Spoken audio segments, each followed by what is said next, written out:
Hello again, it's Mike. We're talking about just one quick thing, and I currently mentor about 30 different individuals and businesses, and I'm creating these short videos to try and share some of the common issues or common mentoring principles that come up when I'm working and speaking with people. And one of the ones that came to mind when I was helping someone the other day was a problem they had, and I was trying to explain how to get perspective on that problem, how to look at it differently, and some of the approaches that I've taken in the past to dealing with a problem or solving a problem. And it took me back to, I was about to do a conference to 2,000 travel agents in Portugal. This was about 12 years ago.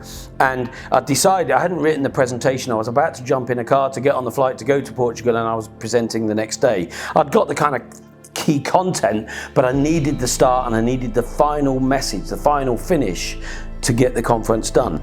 And I didn't kind of know where I was going. I was looking for inspiration. I was looking through travel agency magazines and so on. But I was also having to look after my daughter that day. My wife was out, my daughter was ill and couldn't go to school. I thought I'd have the time to myself, and I thought, Christ, how am I going to finish this with Rosie? It was 7 or 8 at the time, and she kept coming in. Dad, can you play with me? Dad, can you do this? I thought, well, you're supposed to be sick.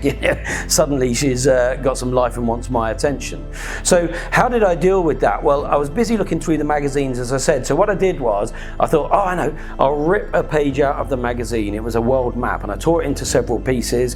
I went to the office, grabbed some sellotape, and said to Rosie, she's got like 20, 30, 40 pieces now. I said, I tell you what, if you stick this together like a jigsaw puzzle, this map of the world, once you've done that, I'll come and play with you. And I thought, great, that'll take her at least an hour. I've got some time to focus on this.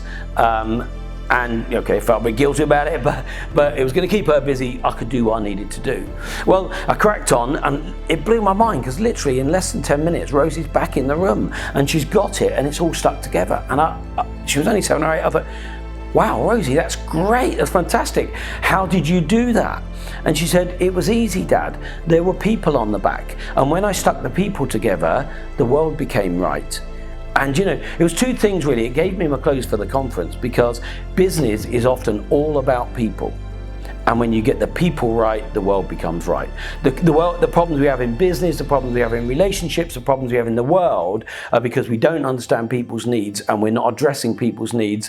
And if we can put the people right, the world becomes right. So it solved that problem for me specific to the conference, but also it taught me a couple of things about problem solving and perspective generally. One is, if you're too close to the problem, you can't see the solution. So if you can step away or involve someone else or have some fun or take a break, that might find you the problem quicker. So what I'd say is, if you've got a problem in business, you've got a problem in life, you need to solve it, get perspective, involve others, take a break, look at it differently, maybe turn it inside out, and you might find the solution more easily. I look forward to speaking to you again on Just One Quick Thing.